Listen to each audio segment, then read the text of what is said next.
Welcome into Behind Enemy Lines, a collaboration between the Pack-A-Day podcast and the Paul Farrington Show. Paul Farrington joined by Robert Ziggy Ziegler and Andy Herman to break down a really noteworthy week, I think, of NFC North football. Don't worry, Andy. We're not going to come at you too hard after that. The Packers' fourth quarter collapse versus the Browns, and the Vikings, Lions, and Bears, all with statement wins, I'd say. And you feel differently if you're a fan of each fan base. Because I still feel a little bit weird as a Viking fan, even though you win by 38 points. Quick reminder for everyone listening, please remember to like, comment, subscribe to the Pack-A-Day podcast and to the Paul Farrington Show. We appreciate everyone for engaging. And it seems so far, guys, like everyone's enjoying this collaboration. So through a few weeks, we haven't screwed it up yet. So, Andy, how are you doing after that Browns game? Yeah, I think you actually covered everything, Paul. I think this is a good show. I think we can kind of wrap it up right here. This is great. We'll catch back up after a Packers win next week. And yeah, I think we kind of cover everything. So nice job. I just want to remind you, I definitely was not gloating at any point over the last couple weeks when the Packers were winning. I don't remember that. I didn't have a huge smile on my face coming off of week 2. I was definitely not rubbing salt in the wounds last week. So I think we got to keep this, going both ways. No, that was, you never want to be the one when the NFC North is 3-1. Like you never want to be that team when it's a 3-1 week overall.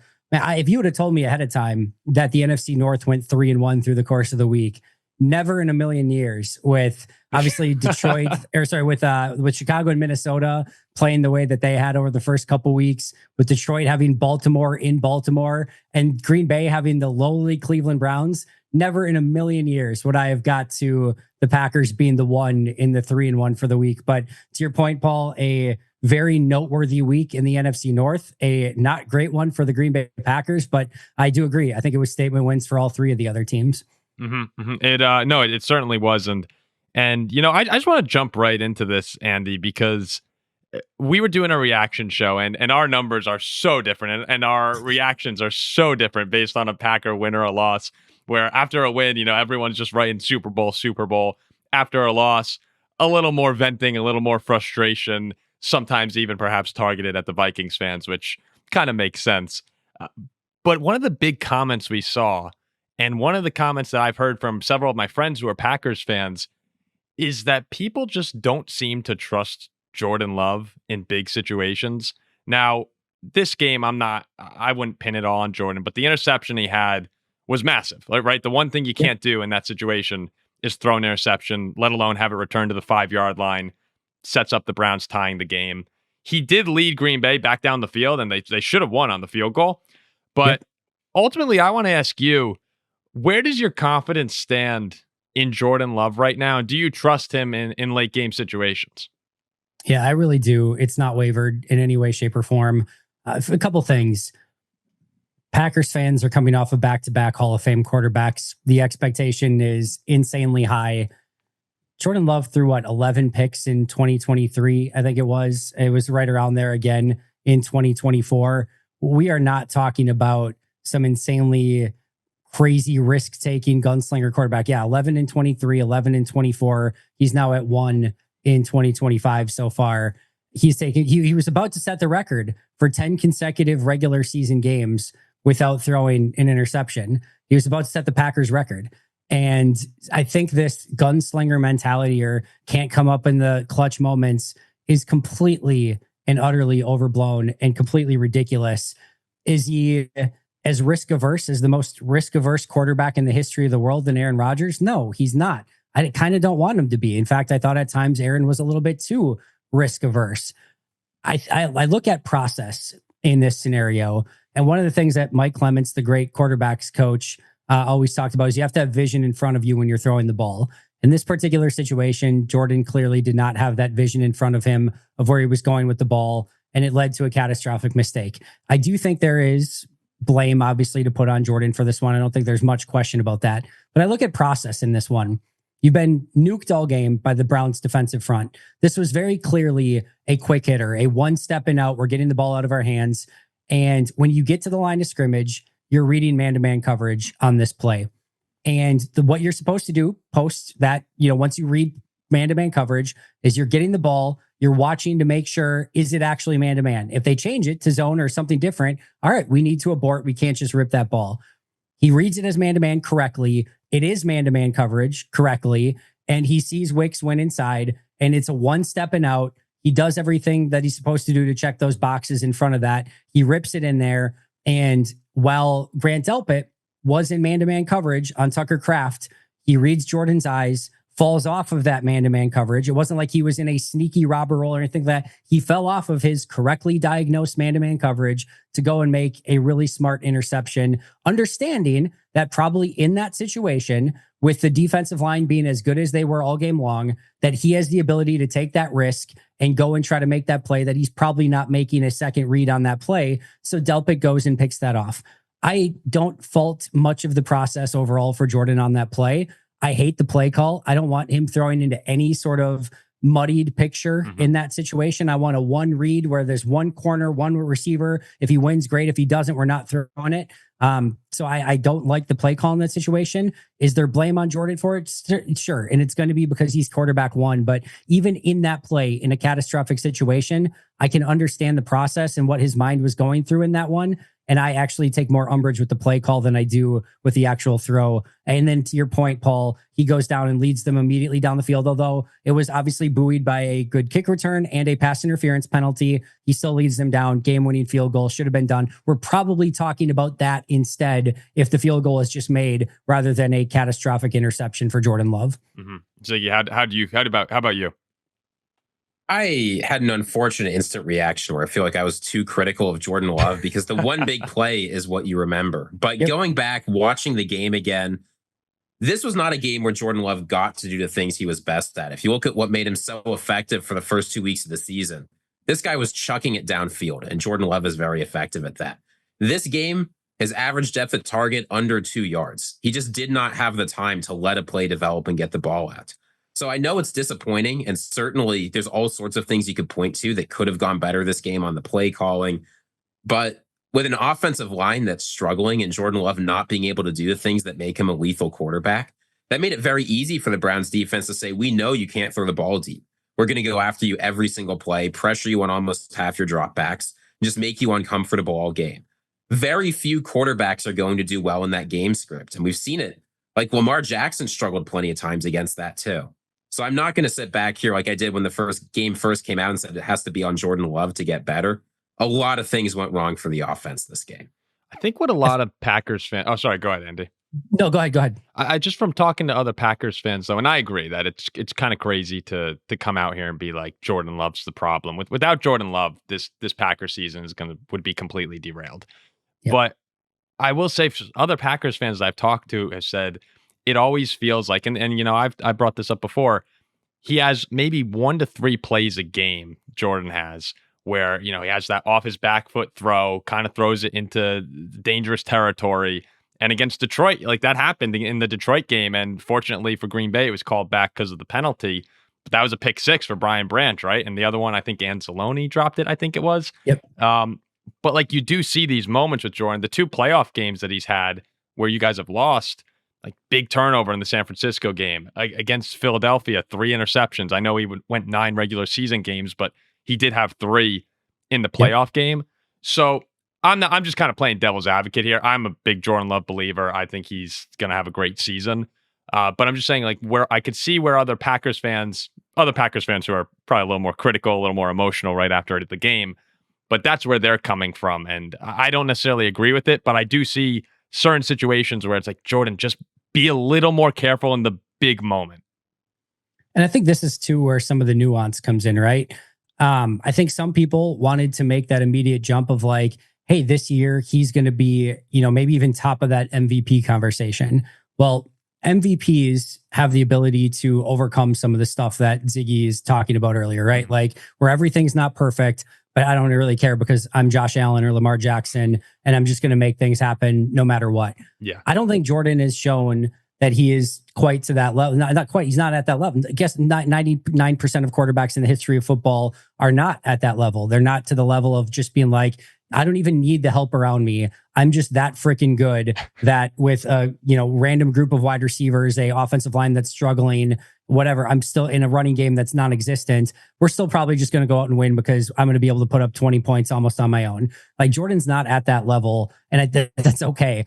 I think in some of those moments, you've got to find a way to, again, maybe just not make that mistake in that moment. But we see like almost every single quarterback throughout the course of any given week throw a ball or two that they would probably like to have back. Yep. That's kind of the normal, just NFL quarterback situation in Green Bay. And with Favre, certainly we were used to that, but like now we're talking almost 20 years ago. And so like with Aaron, Packers fans are not used to that whatsoever. They're just used to the ball leaving the quarterback's hands and you never have to worry about an interception. And if an interception happens, it's like, oh my God, what the hell? What was that? I don't understand. I can't compute. And I just think like, despite the fact that he's got a very low, interception ratio and everything like that, just when you see it, it's like, what was that? Even the line, like, so I have 3 interceptable passes in 3 games so far for Jordan. The one that you talked about to Anzalone, that's the only one where I'm like, what in the hell I still to this day have no idea if that slipped out of his hand, if he tried to do like a no look and didn't realize that Anzalone was there, if he was trying to throw it away and it just kind of slipped. I have no idea. That was a bizarro, what the hell was that throw? The one we just talked about in the slants was, again, I can understand we was thinking it's a great play by Grant Delp, but still got to probably find a way not to throw it, but I can at least understand the process. And then the one with Branch, that is a complete tip your cap to Brian Branch. Yeah, even when he threw that, I didn't think there was a chance in hell that was going to be picked, and Brian Branch made a Brian Branch play. So again, I'm not super concerned overall with the process, with the way that he's taking care of the ball. I think in some of those key moments, does it need to be a bit better? In playoff games, does it need to get better? Absolutely. If you protect him and put the pieces around him, I have a ton of faith that he's going to be able to get the job done. In this game, he wasn't protected. He didn't have the pieces that he needed. There was no run game in it. Yeah, I don't think he's quite to that level yet where he can just automatically win that game on his own. Yeah, just looking right here to build off your Rodgers point. 2018 to 2021, Rodgers had 2 interceptions, 4, 5, 4 before, he had 12 in his last year at the Packers. And that 2018 season that started with 2, the 7 years before, he did not have double-digit interceptions either. So that, yeah, like Aaron, just, special quarterback, but very good at protecting the football as well. Just kind of a fun fact for you guys. I was doing a little digging around, and Jordan's 37 career starts post 2023, or when he finally took over as the starting quarterback, when he has a turnover, fumble, or an interception, Green Bay is 6-13. In games where he is turnover free, 14-4. So take, make of that what you will. But when Jordan Love's protecting the football, this Packer team, and I'm sure for most teams, like when you have turnover free games, your record is going to be better, of course. But 14-4, I mean, that's about as good, almost as good as you can be when they protect the ball. The next question I wanted to ask you, Andy, and we obviously know, Ziggy, as Vikings fans, how an offensive line can derail a game or derail a season. And Green Bay is sort of in a spot right now where Jordan Morgan is, he was just ripped apart by your guys' fan base. I actually felt bad for Jordan, who had a tough game. But then you have Zach Tom re-injuring or re-aggravating his oblique injury. Aaron Banks re-aggravating his groin injury. The status of this O-line right now, where they were all healthy in week 1, and you saw what you did to the Lions. Jordan really wasn't touched. How are you feeling? How nerve-wracking is this offensive line moving forward?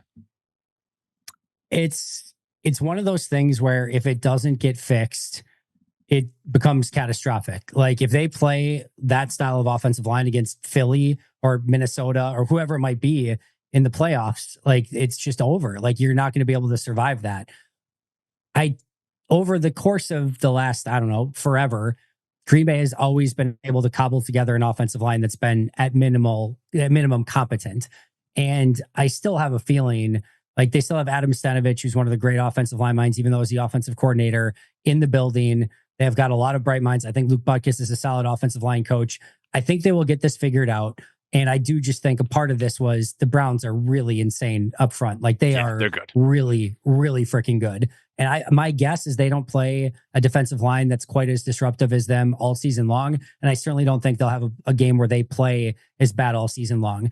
And I think some of these things too is like you have one of those games where you get your, handed to you. Mm-hmm. And then like to take Detroit in week 1, Green Bay completely obliterated Detroit's offensive line up front, and everyone's freaking out and panicking. And then look at where Detroit was at last night against Baltimore's defensive line. Granted, no Metabuike, and they had some injuries up front, but Detroit's offensive line looked freaking awesome up front. Like some of these things where you get you get your face punched in 1 week, you have your come to Jesus moment, you get it corrected, and all of a sudden the following week, and Green Bay's in a great spot this week where Dallas does not have the pieces up front to kind of take advantage the way that Cleveland does. I think this probably just kind of takes care of itself over the course of time. But yes, it is a major issue if there's any semblance of this come January and February, hopefully February, but January, February, it's just going to completely derail them at some point. So it has to get better, and it's definitely something that they're going to have to clean up sooner rather than later. I was very surprised, Andy. Maybe you can talk about this a little bit. I associate Green Bay with having a super conservative medical staff. And seeing Zach Tom come out there, play one play, and then they say he didn't re-aggravate it, he didn't re-injure it. He was just totally not ready to play, and we had no idea. Do you know what happened there? Because that seemed very not Green Bay to me. Yeah, I don't know if there's been like a change in philosophy, but you can argue that Jordan came back a week too early. If at best last year against Minnesota, you can argue Jair Alexander came back way too early last year and re-aggravated his injury right away. No one thought Christian Watson should have been out there against Chicago in the final game of the season. That really didn't matter for a whole heck of a lot. And he ends up tearing his ACL and MCL in that game.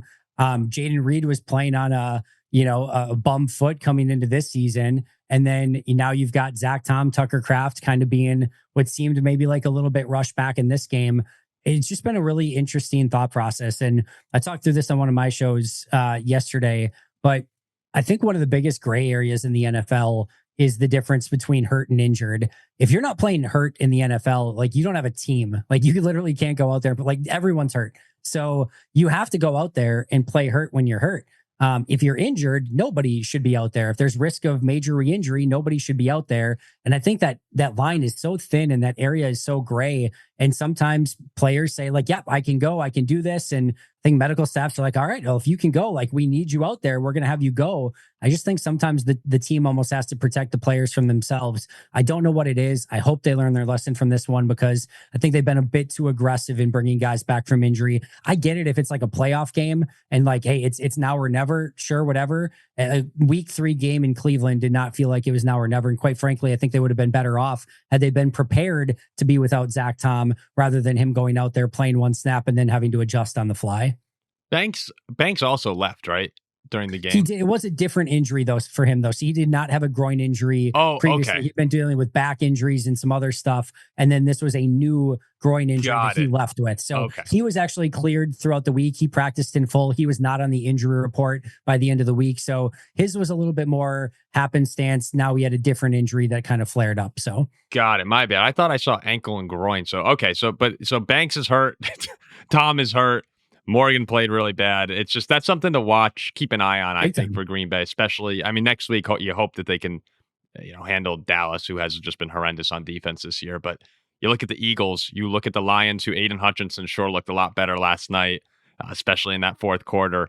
Even the Vikings, who I'm not putting them up there in that tier, but like the Vikings, that front seven that they have, the front four in particular, can get after the quarterback. So the teams that Green Bay couldn't beat last year. Obviously, they're 1-0 against Detroit right now, but that's just something to watch. A final thing I wanted to ask, actually, for you, Ziggy, because as the enemy here in our show, Behind Enemy Lines, I personally am keeping the Packers on the same tier as Detroit and Philly.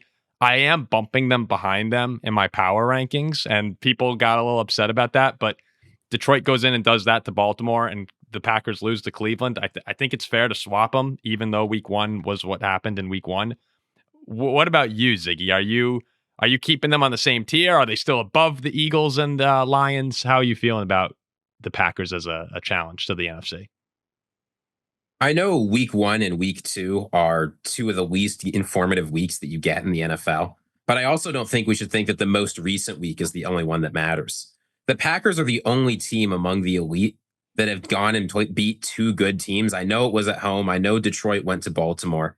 But I think the fact that the Lions, it turns out they're a really great team with an effective offense, makes that Packers victory continue to look better. I still think very highly of the Commanders.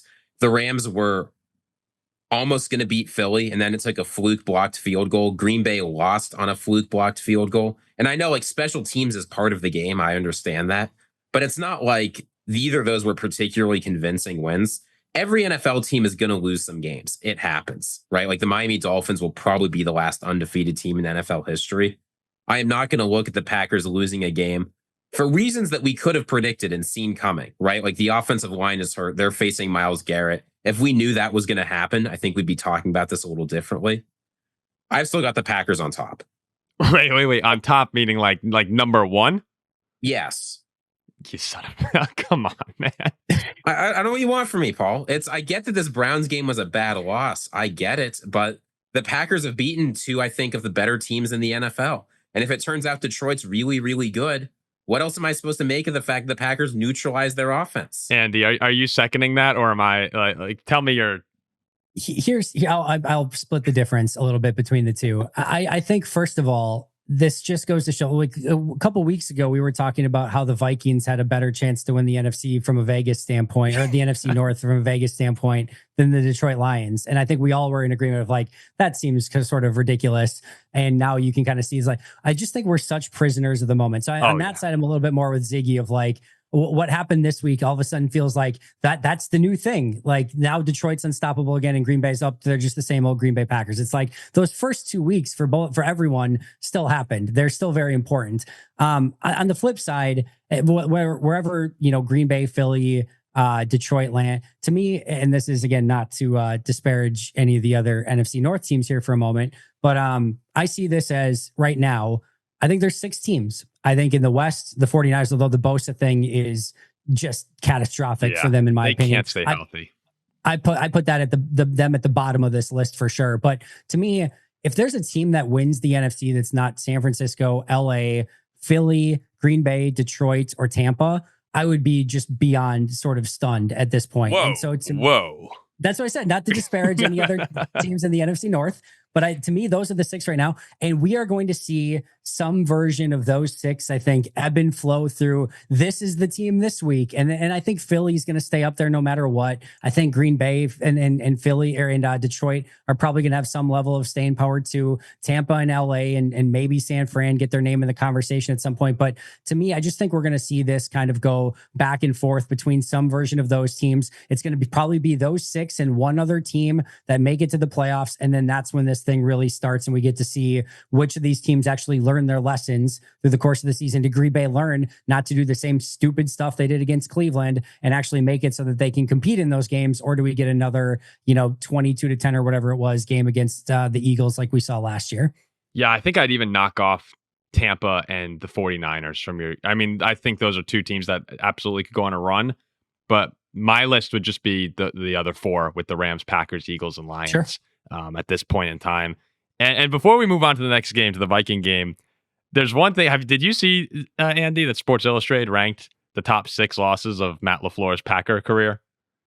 I did not, but I'd be interested to hear some of I have some off the top of my head I could probably name. Would you like to try and guess the 6? I'll tell you. Okay. Yeah. So, all right, let me just clarify really quick. Are they like the most important losses? Like, because like the playoff losses are like massively important, right? But to me, so all right. This seemed very much based on vibe after the game.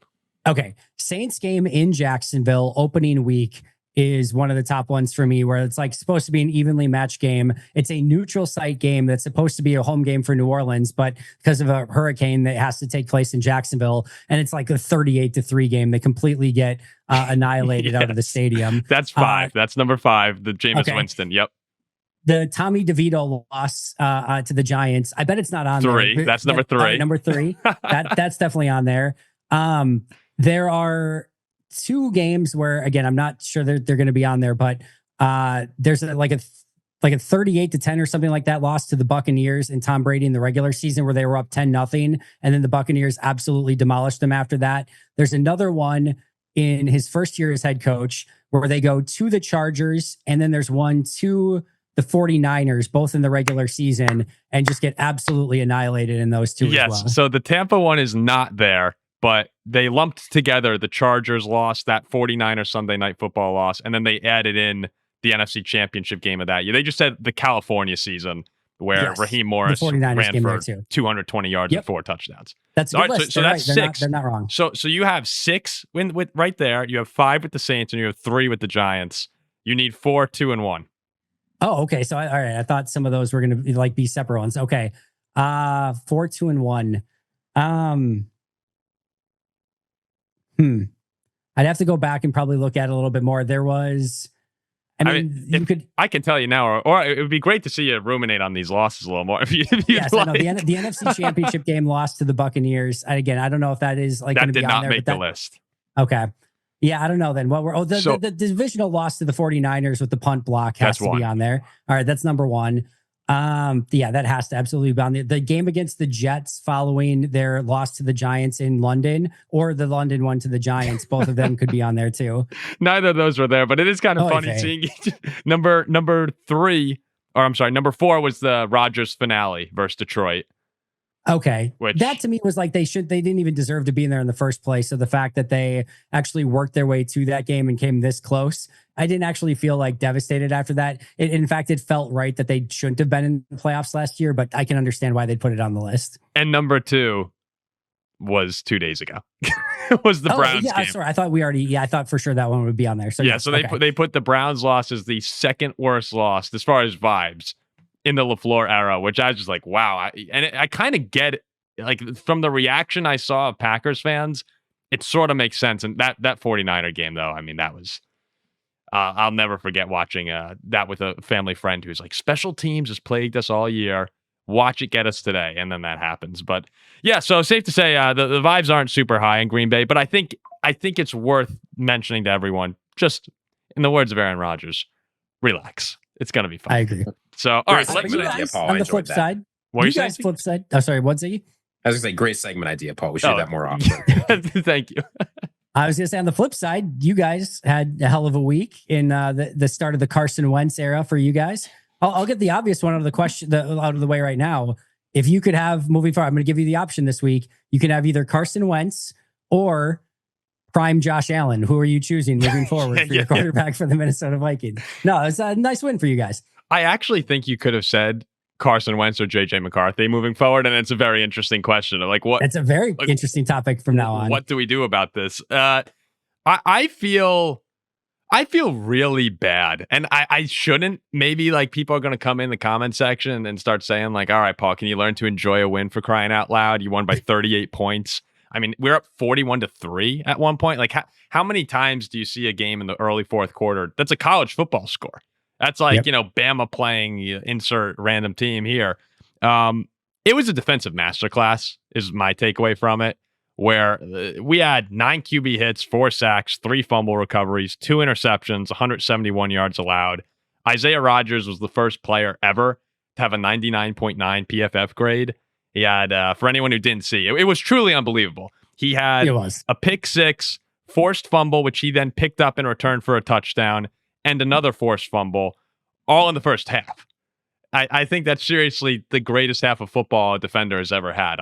If someone can remember one off the top of their head, please let me know. Well, only a 99.3 coverage grade, though, so he's got some room for improvement. Yeah, only a 99.3 coverage grade. But it was, the defense was awesome, and you saw the importance of the Vikings getting some dudes back. Harrison Smith tipped that pass that Rodgers picked off. You saw him in one video push Ivan Pace into position to make a tackle. He's just so important to that team.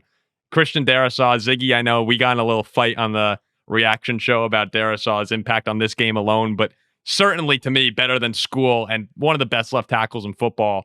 And Van Ginkel returns with 2 sacks. So in some sense, with getting all these guys back and seeing the defense play like this, I think that you can give a little more leeway to McCarthy to some degree with the way the offensive line was hampered and the defense just being a lot better tonight, even though they have honestly been playing well.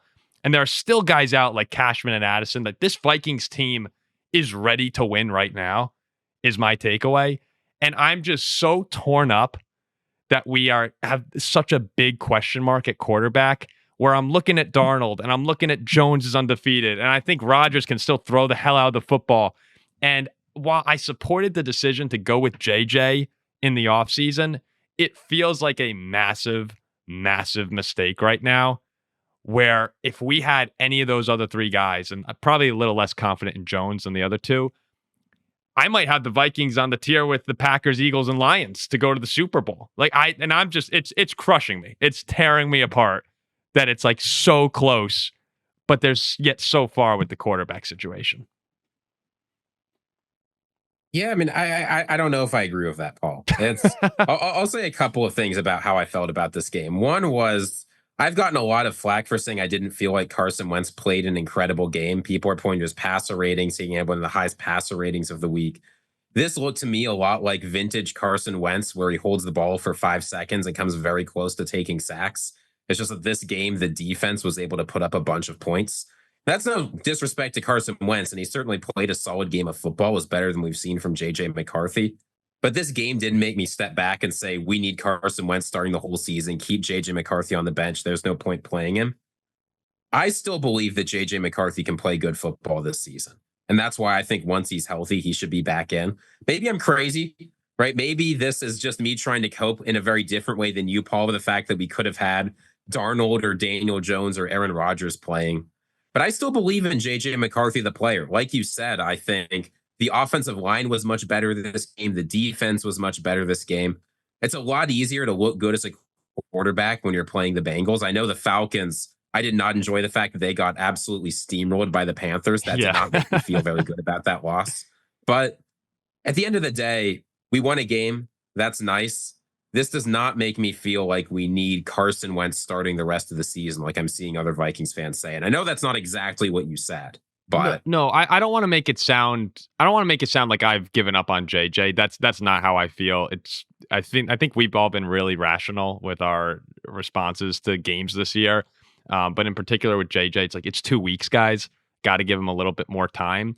It's the problem that I'm having is I really do think, particularly with Darnold, if you inserted him onto this team again, they would just pick up where they left off. And maybe down the road, it gets them in a big spot and Darnold has a poor performance. But that's what I mean when I say, like, I'm regretting it. But now I'm questioning, like, Ziggy, you think if we go 2-0 the next 2 weeks against the Steelers and Browns, we have a bye, and then we come back with Philly at home, it's very reasonable to think the Vikings could be 4-1. And I know we get into these hypothetical games, but you just can't. Like, look at Packers-Browns this weekend. But if we are 4-1, don't you have to let Wentz keep going? I mean, there's a locker room management question, right? You always wonder, like, how are guys going to feel if we take Carson Wentz out, who's been undefeated, and replace him with J.J. McCarthy? I don't know what the Vikings locker room is like. I cannot speak to that, but setting that aside, I just don't see how not giving J.J. McCarthy game reps is going to make the team better, not just long-term, but this year. Like, I don't think Carson Wentz is going to be the guy that leads us to a playoff run. I'm not even convinced if we're undefeated or leaving the easiest stretch of games for the season that he's going to take us to the playoffs this year. Yeah. Like, the only way the Vikings, I think, are a really good team this year is if J.J. McCarthy is a solid quarterback this year. I just don't see any other way. How do you feel, Andy, as the enemy? Just going back to the conversation for just a couple seconds ago from like the Super Bowl version, or like kind of what Paul was saying. Let's take the premise that the Vikings have a Super Bowl caliber defense, which is not a tough premise to get through, right? Let's say that they have a Super Bowl caliber offensive line, weapon group, obviously Jefferson, Addison, etc. If you get into the playoffs and you've got everything else set up to win a Super Bowl, and you've got J.J. McCarthy at quarterback, like, to me, that's just the limiting factor. That's where it feels like, to me, you're probably in no man's land, where it might be fun, compete if you have everything go right. But I would just have a hard time believing that, from what we've seen so far, that is going to get you to and or through a Super Bowl. So I'm just kind of going back to the point from earlier with Paul of saying, like, I can understand both of your points of view, in that, like, I don't think Carson Wentz is the answer to that. I don't feel any differently of like, oh yeah, now Carson Wentz is going to be able to be the person who gets you through it. But I do see and understand the regret of what if, of like, hey, there were quarterbacks that were available out there that maybe could have done that. If everything else is, and again, we have to, like, just with that premise, if everything else is a Super Bowl worthy component, but the quarterback, and you're going with a first-time starter, does there not almost have to be some level of regret of like, or what if in that scenario? So certainly that's not my dominant reaction, but I definitely feel that. What this makes me wonder, though, we talked about this a little bit last week. is it just makes me wonder what the Vikings organization was thinking going into this offseason. I got a lot of, and Paul and I talked about this a good bit. We got a lot of confidence from the fact that, well, if Kevin O'Connell and Kwesi are sitting back thinking JJ McCarthy's ready to lead this team, he's ready to lead this team. It doesn't look like he's there. And it doesn't look like you said, Andy, Carson Wentz, I don't think is that guy either, which is why I'm not clamoring for Wentz to be the starter. But they should have known, or maybe they did know, that like JJ McCarthy wasn't ready. They had guys in the building. I mean, Daniel Jones left not because he didn't want to stay with Minnesota because he hated it there, because he didn't like the weather. It's not better in Indianapolis. He left because he wanted an opportunity to start. If we said, hey, we don't think JJ McCarthy's ready, if you come out and play well as you played against, say, Anthony Richardson, we'll give you the starting job until you screw up too much. I think he probably would have stayed. Sam Darnold's trickier. But again, that's a deal where the Seahawks could jettison next year and start starting Jalen Milroe if they feel good about that. So I would love to have been in the rooms where these decisions were made for the Vikings this year, because I'm just not sure what their thought process was, because given what we've seen from JJ McCarthy, this feels like a really obvious outcome. Well, I think the thought process, Ziggy, was that JJ could do it. So maybe they just were wrong. And again, though, we have to remember 2 weeks. Like, there's still a lot of room to grow. An important factor as well in the decision that we're talking about, if they're 4-1, right, coming into the Philly game. If Carson Wentz is playing like Sam Darnold played to start last season, and he's just unbelievable, then you need to play him. Yeah, you have to keep playing him. But if you get Carson Wentz where, the Vikings win the game primarily because of the defense and Wentz is just getting the job done, then I'm on the McCarthy train. So I think like it's easy to, maybe it's a bad question from me to say, if we're 4-1, what does it look like? What do we do, without actually being able to see what it looks like?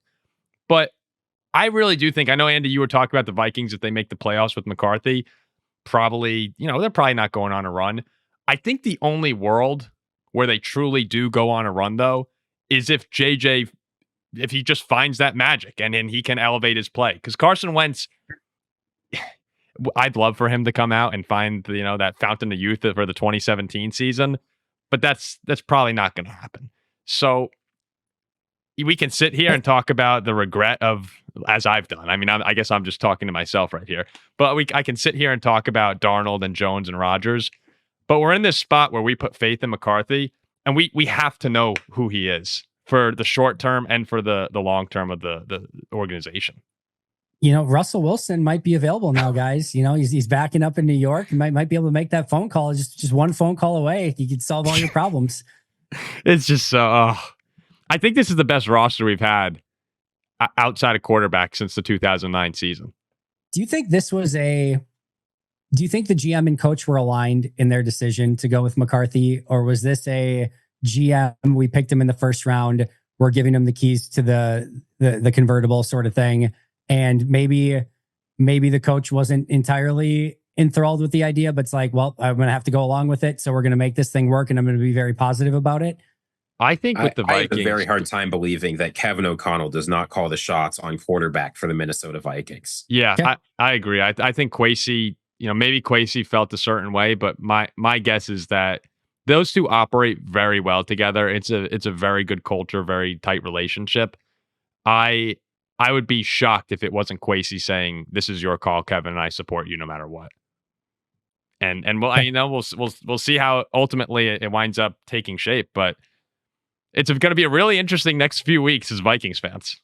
The crazy thing about this all is, like, I totally understood the Darnold decision when I saw like the initial, because what was it announced as, like a 3-year, $100 million contract for Sam Darnold or something? Yeah, like 105, I think. I'm like, I get that. And Darnold deserved to get his payday and whatever. Like, that makes total sense. And then when I saw that it could literally be a 1-year, $39 million deal for Darnold, if they release him after next year, it'll pay him $39 million in total, and it would be for just 1 year. And especially with McCarthy being as young as he is, still having 3 years in team control after this, and coming off of the injury, that when I saw that, I'm like, I am really, really stunned that they would not have been willing to do basically this exact same carbon copy deal that Seattle was. And maybe they did, and maybe he said, no, I'd rather take Seattle's version of that than this one. I don't know. But and maybe you guys know better, but I'm surprised in hindsight that for Darnold, after playing as well as he did for the majority of last year and seemingly kind of being a really good fit within that offense, that they didn't just say like, what's the harm in doing 1 year? And I get 39 million is a lot when you're trying to build out a team or out. I get it. But like, to me, that would have been the cost of doing business in that scenario. It almost seems like they've been hell-bent on finding that rookie quarterback really since Kirk tore his Achilles, because they did, even Kirk was playing some of the best football of his career. We let him go. We didn't let him go for JJ, but the pick wound up being JJ. It's just the decision-making seems to have been, and I don't blame them, because that's what wins a lot of times. You have to nail your draft pick. And if you nail the quarterback and build around them, a lot of times those are the teams that we're seeing going on runs right now. I can't say that I'm too upset, because at the time I thought, you know what? If Kevin and Kwesi believe in this, in JJ, I'm going to follow them, because they've been right about more than they've been wrong. But, we'll have to see. It's again, 3 weeks into the year, but I think the Vikings are still that team that you have to kind of circle and be like, they're the big unknown in the NFC to me. Like, and I'd lean more towards them being probably a fringe wild card team more than anything else. But there is a world, given the roster, that I think they can bust out of the pack and enter that contender tier more so than maybe anyone other than, like, I don't know. Is Chicago in there? I guess this is a good way to go over to the Bears game. Like, the Bears have the huge 31-14 win to get back on track. And I was really impressed with Caleb in this game. I was really impressed with his bounce back. I thought it was necessary more than anyone in the league for the Bears to get a win this week. And I said on the reaction show to it, the play that stood out to me, other than him throwing it 62 yards downfield, where you're like, holy crap, like that's why this dude's the number one pick in the draft. When Ben Johnson elected at the end of the third quarter to go for it, maybe early fourth, to go for it on 4th and goal from, I think, the 4-yard line. It's a 10-point game. You can make it a 13-point game, but he's saying, screw it. Let's make this 3 possessions, end this thing here. Caleb fires that strike to DJ Moore. That was a moment where you almost could hear it in the crowd too, like, all right, like, let's go. This is what it was supposed to be like. We could be something here. Like, we trust Caleb. Ben trusts them. I thought that this was a good turning point for Chicago, where now we're looking ahead at their schedule, which we did a week ago, and we were like, loss. All of a sudden, if Caleb plays like this, you could go, all right, maybe they win at the Raiders, or maybe they win at the Bengals now without Burrow. And not to talk them up as a real contender, but I just thought that was a monster win for them to save their season from being completely off the rails. You didn't get to them in Minnesota and beating Minnesota in Minnesota the week after that? Yeah, no, I didn't. I didn't get to that game intentionally. I'm just totally kidding. No, I thought this was better from Chicago. I'm willing to hold back a little bit, because I saw what Russell Wilson did against that Cowboys defense the week before, right? So yeah. I'm willing to pump the brakes a little bit and say, because Dallas isn't getting pressure on anybody. And if you don't get pressure on Caleb and he's willing to stand in the pocket and you give him time, well, then that's like peak Caleb Williams. That's exactly when he's going to hurt you the most. I did think he was better on time and in rhythm in this game as well. So I'm not saying it was just that, but I think Dallas is probably one of the best defensive matchups that he's going to face all year long, just because they can't get pressure on him. So I'm willing to withhold judgment a little bit, but it was clearly better for Chicago, a complete butt kicking of Dallas. And I think certainly something to build off of, if nothing else. Yeah, if the Bears start 0-3, the vibes are terrible. The players are feeling terrible. The fans and the media are saying nothing's changed. The season's basically over. Done. Yeah. You had to win this game. And if you were going to win this game, Caleb Williams might as well look good, right? If it's like a gritty defensive battle against the team that Russell Wilson just put up 37 points against, like, you're not feeling very happy about that. The Bears need this, and they've got another winnable game going to Vegas this week. If they put together 2 performances here, I'm not saying that means they're going to the playoffs or that everything's going to be great this season, but the Chicago Bears are not a team. Previously, we've been able to say they beat the teams they're supposed to beat. And they can look good. They can play extended stretches of football where you say, I like how our quarterback looks. We saw very little of that last season, even in the games they won, even with their hot start. So this is a big win, I think, for just fixing the culture and helping Ben Johnson get a foothold in this room. Yeah, they were jacked up in that locker room too. And I thought another positive takeaway for them, not to again, I'm trying to be a little optimistic for the Bears fans right now who have had just miserable past, like, however many seasons it is. Forever. Yeah, forever, basically. But I did think it was also encouraging. They worked in DJ Moore. They worked in Rome Odunze is starting to play really well. DeAndre Swift, Ziggy, as you say, the engine of the Bears offense has kind of become a running joke / truth of our show. They've been, and Luther Burden had the deep touchdown catch. Yep. Everyone got involved, and this was the first time to me where it was like, yeah, okay, this is how everything was supposed to look with Ben. The trick plays, it was fun. If you were a Bears fan, you were actually having fun watching them play football, and that's what you want. That's what you're hoping for. So yeah, now go these next 3 weeks: Raiders, Commanders, and Saints. Yeah, go win those games. I know at Washington's the place where your whole season fell apart last year.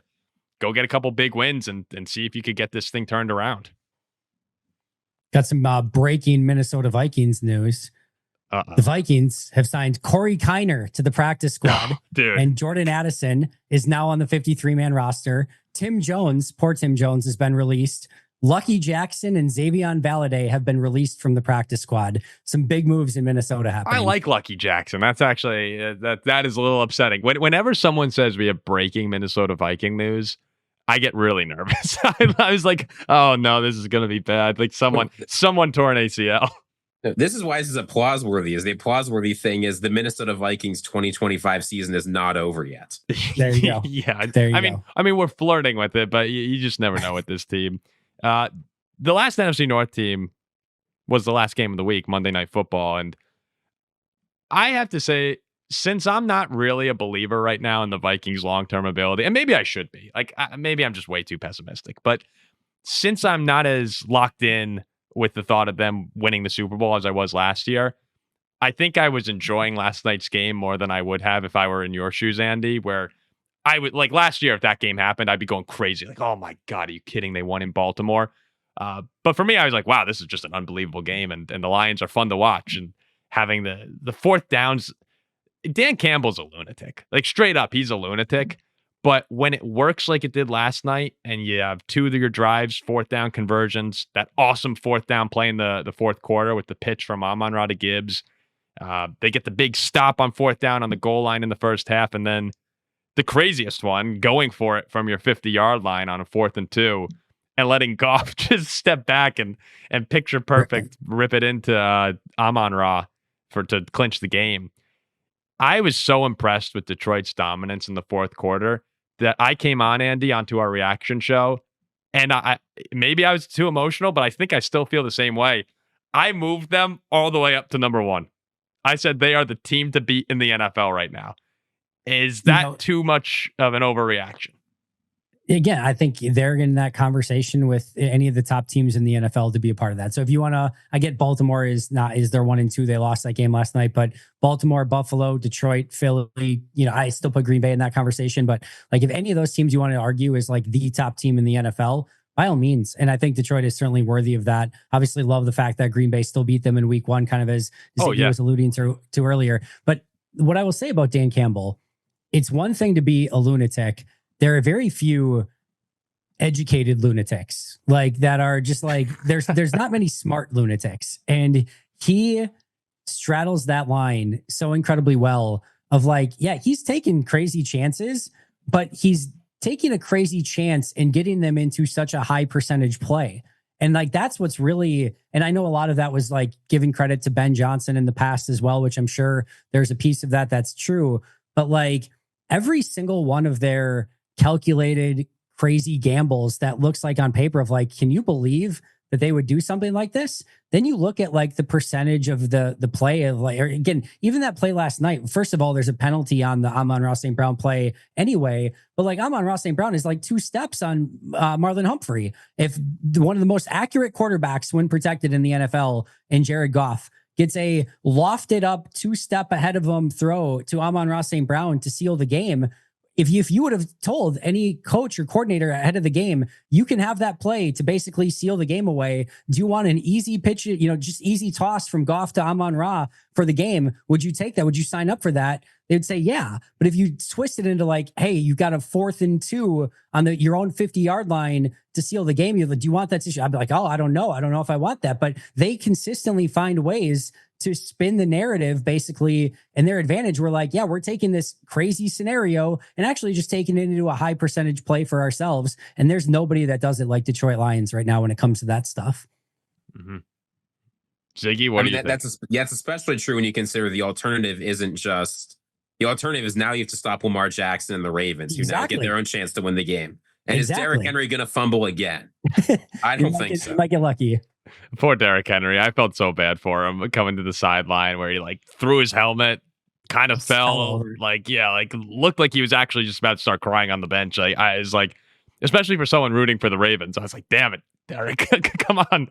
I'm just so impressed with them. And I thought I was actually most impressed. Forget about the play calling and the 4th downs from the offense.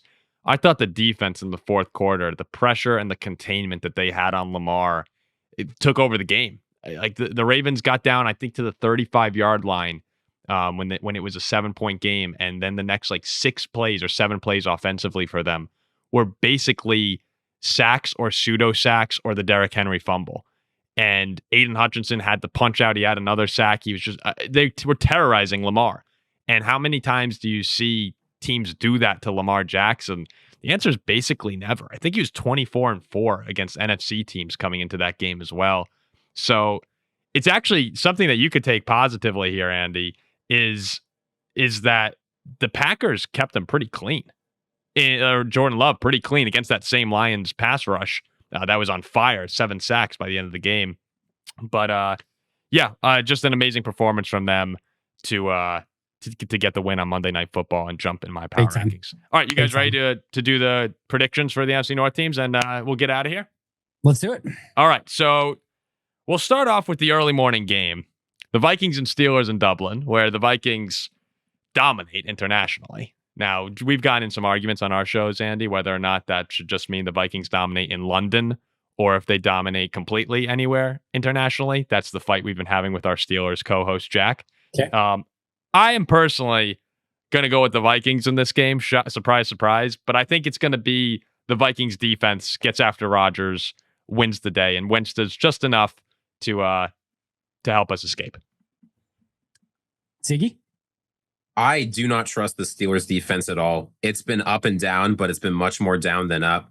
Carson Wentz continues the streak. We get a win. Add another country to our belt. Vikings win. Lead pipe lock of the week. Actually, that's not true. The Bills are the lead pipe lock of the week against the New Orleans Saints. But outside of that one, I like Minnesota in this one.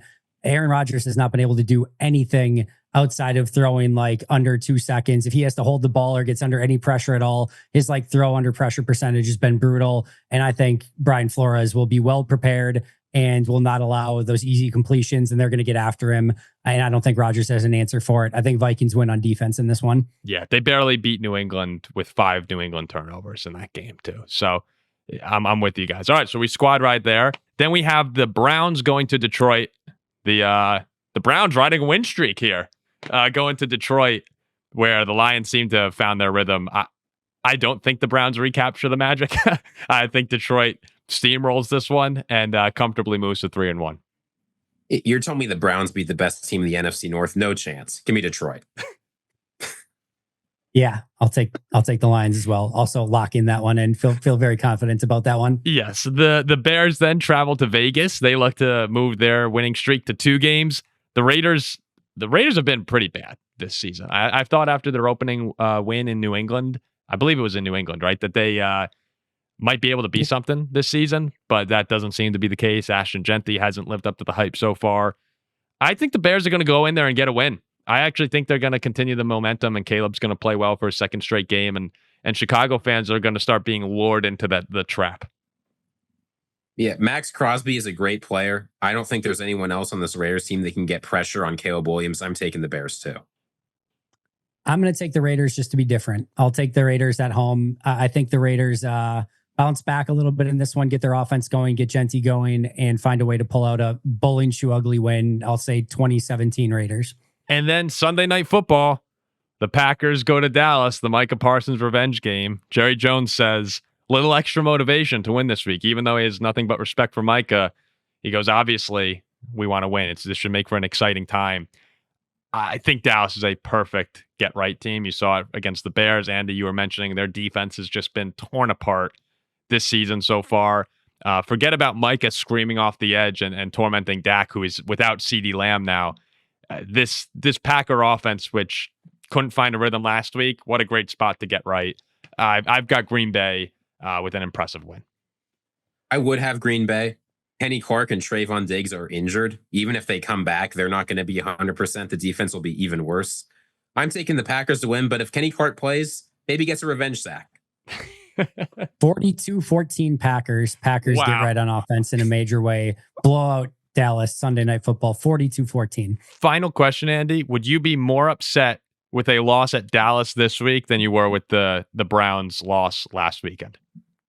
Yes, only because it would be the second one in a row. In general, the loss to Cleveland would be worse. So like if I had to choose either one, I would choose Cleveland as being the far worse loss. But if you now follow it up, that loss with a loss to Dallas, now, yes, I'm actually way more upset. Yeah, and I think things start to change. The perception of the Packers starts to change drastically. Like this is a big game for them as far as their let's remain our contender status. Eagles were 2-2 last year. It's going to be that will be my corporate response if the Packers lose to the Cowboys. Eagles were 2-2 last year and had a week 5 bye. They're just following the Eagles blueprint from a season ago. It's all going to be fine. Corporate Andy will come out next week. Corporate Andy is Corporate Andy will be here next week if that ends up being the case. All right. Well, we can wrap it up here, Ziggy, as we always do. Why don't we wrap it up with our skull?